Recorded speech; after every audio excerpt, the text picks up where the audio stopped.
আজি প্ৰচাৰৰ অন্তিম দিনা নামনি অসমৰ বঙাইগাঁও জিলাত বিৰোধী ৰাজনৈতিক দলৰ কংগ্ৰেছ আৰু CPI-Mৰ জোৰদাৰ কৰি তুলিছে প্ৰচাৰ কাৰ্য।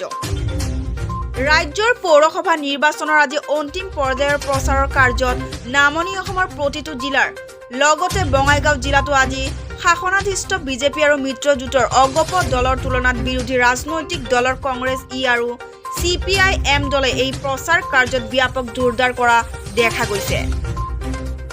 প্ৰাপ্ত বাতৰি মতে নামনি অসমৰ বঙাইগাঁও জিলাত জিলা সদৰ বঙাইগাঁও পৌৰসভাৰ মুঠ 25টা ৱাৰ্ডতে কংগ্ৰেছ দলে আৰু CPI-M দলে মুঠ 4টা ৱাৰ্ডত প্ৰাৰ্থিত্ব প্ৰদান কৰাৰ বিপৰীতে অভয়াপুৰী নগৰ সমিতিৰ মুঠ 11টা ৱাৰ্ডত কংগ্ৰেছ দলে আৰু মাত্ৰ এটা ৱাৰ্ডত CPI-M দলে প্ৰাৰ্থিত্ব প্ৰদান কৰি আজি পৌৰসভা নিৰ্বাচনৰ প্ৰচাৰৰ অন্তিম দিনা দুটা দলে প্ৰচাৰ কাৰ্য তীব্ৰতৰ কৰি তুলিছে।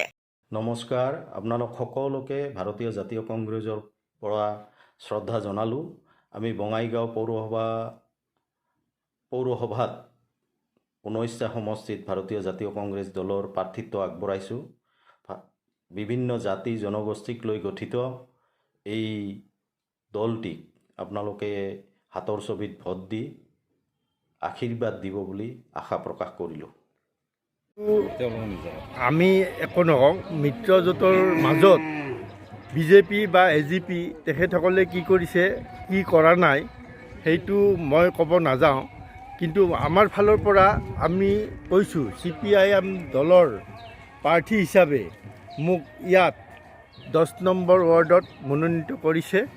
মই এই ৱাৰ্ডটোৰ উন্নয়নৰ হকে ৰাস্তা ঘাট পদূলি আমাৰ একেবাৰে বেয়া, তাৰে কাৰণে আমি যৎপৰোনাস্তি চেষ্টা কৰিম। যদি পৌৰসভাত আমি এখন আসন লাভ কৰোঁ, সদস্য হিচাপে মোৰ যিখিনি কৰণীয় সেই আটাইখিনিকে কৰিবলৈ মই প্ৰতিশ্ৰুতিবদ্ধ আৰু চেষ্টা কৰিম। আমাৰ অভয়াপুৰীত আপুনি জানে বহু সমস্যা আছে, কিন্তু এই সমস্যাৰ মাজত আপুনি যদি জিকে আপুনি কোনটো সমস্যাৰ প্ৰথম প্ৰাধান্য দিব? আমাৰ অভয়াপুৰী 10 নম্বৰ ৱাৰ্ডৰ ৰাস্তা ঘাট পদূলি পানী যোগান আঁচনি এইখিনিত মই প্ৰথমতে মনোনিৱেশ কৰিম যদি জয় হওঁ। আপুনি জয়যুক্ত হোৱাটো নিশ্চিত নে? আশা কৰিছোঁ। বঙাইগাঁৱৰ পৰা প্ৰফুল্ল কুমাৰ দাসৰ ৰিপৰ্ট, টাইমছ অসম 365।